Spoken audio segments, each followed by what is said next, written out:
13వ తారీఖు జరిగిన ఎన్నికల అనంతరం స్ట్రాంగ్ రూమ్స్ అన్నీ కూడా Shantiram engineering college and pharmacy college క్యాంపస్లో 3 బిల్డింగ్స్లో ఒకే క్యాంపస్లో అరేంజ్ చేయడం జరిగింది. దానికి సంబంధించి 3 అంచెల భద్రతా వ్యవస్థ ఏర్పాటు చేయడం జరిగింది. మొదటి దాంట్లో సిఏపిఎఫ్ కేంద్ర పారామిలిటరీ బలగాలు ఉంటాయి. రెండో దాంట్లో స్టేట్ ఆర్మర్డ్ ఫోర్స్ ఉంటుంది. 3వ అంచెలో లోకల్ సివిల్ పోలీస్ ఉంటుంది. ప్రతి సెక్షన్ కూడా ఒక డిఎస్పీ ఉంటారు, 3 ఇన్స్పెక్టర్లు, 6 ఎస్ఐలు ఉండి భద్రతనంతా కూడా పర్యవేక్షణ చేయడం జరుగుతుంది. ప్రతిరోజు కూడా కలెక్టర్ గారు మేము అన్ని రకాలుగా ప్రత్యేకంగా విజిట్ చేసి అక్కడ ఏర్పాట్లపైన పర్యవేక్షణ చేయడం జరుగుతూ ఉంది. ఇది భద్రతాపరమైన చర్యలు. చుట్టుపక్కల పెట్రోలింగ్ కూడా ఏర్పాటు చేయడం జరిగింది. స్ట్రాంగ్ రూమ్స్ ఆ ఏరియా మొత్తం కూడా 144 సెక్షన్ అమల్లో ఉంది. ఎవరు కూడా ఆ దరిదాపుల బ్లాక్ రావడం కానీ తిరగటం కానీ చేయడానికి వీల్లేదు. గుంపుగా అనుమతి లేదు. 144 ఇంప్లిమెంటేషన్లో ఉంటుంది. కేవలం సంబంధించిన క్యాండిడేట్స్, ఏజెంట్స్ మాత్రమే వస్తారు. వాళ్ళందరికీ ఎక్కడెక్కడ పార్కింగ్ సదుపాయం అనేది అవన్నీ కూడా తెలియపరచడం జరుగుతుంది. వాళ్ళ సెంటర్కి వాళ్ళు కౌంటింగ్లో వెళ్ళి పాల్గొంటారు. మిగతా సామాన్యులు ఎవరు కానీ ఆ సెంటర్స్ వద్దకు రావడానికి వీల్లేదు. అట్లనే ఎవరి గ్రామాల్లో ఎవరి మండలాల్లో వాళ్ళు ఉంటారు, ఎవరి ఇళ్ళ దగ్గర వాళ్ళు ఉంటారు. ఎవరు కూడా గుమిగూడటానికి ఆస్కారం లేదు ఎక్కడ కూడా. అది నియోజకవర్గ కేంద్రమైనా మండల కేంద్రమైనా ఎక్కడ కూడా గుంపులుగా ఉండి జనం పోగొట్టడం అలాంటిది నిషేధించడం అయింది.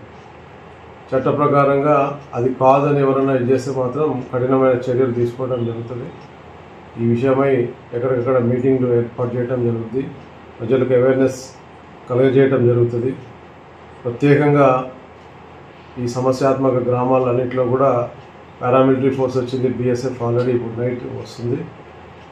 వాళ్ళతో పాటు కవర్ చేయడం జరుగుతుంది.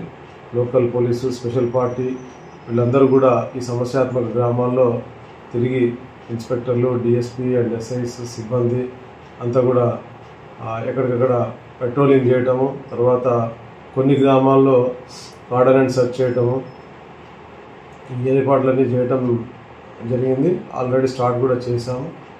ప్రత్యేకంగా బనగానపల్లి, ఆళ్లగడ్డ, నందికొట్కూరు, నంద్యాల జిల్లా అంతటా కూడా విస్తృతంగా ఈ ఏర్పాట్లను పర్యవేక్షణ చేయడం జరుగుతూ ఉంది. ప్రత్యేకంగా ప్రజలకు మనం ఏంటంటే ఎవరు కూడా ఇటువంటి హింసాత్మకమైన దాన్ని ప్రోత్సహించొద్దు, ఆ దరిదాపుల్లోకి రావద్దు. సంయమనం పాటించాలి అందరూ కూడా. ఆ రోజు తర్వాత రోజు కూడా ఏదైనా సంఘటన, ఏదైనా విషయం ఉంటే తప్పనిసరిగా సంబంధించిన అధికారులకి, కలెక్టర్ కానీ, నాకు కానీ, ఇతర అధికారులకు కానీ అందుబాటులో ఉన్న వాళ్ళకి విషయాన్ని తెలియపరచవచ్చు. తప్పకుండా మా పరిధిలో మేము మనకి ట్రాన్స్పరెంట్గా మేము చేయాల్సిన న్యాయం చేయడానికి సిద్ధంగా ఉంటాం. జిల్లాలో ఎటువంటి అవాంఛనీయ సంఘటన జరగకూడదు. జిల్లా ప్రజలందరూ కూడా ప్రశాంతంగా ఉండాలనేది మా యొక్క ఆకాంక్ష, అభిలాష. దీనికి ప్రజలందరూ సహకరించాలని కోరుకుంటున్నాం. తర్వాత ఎవరు కూడా ఈ విజయోత్సవ ర్యాలీలు, మీటింగ్లు, పరామర్శలు ఇలాంటివి ఎక్కడ కూడా అనుమతించబడవు.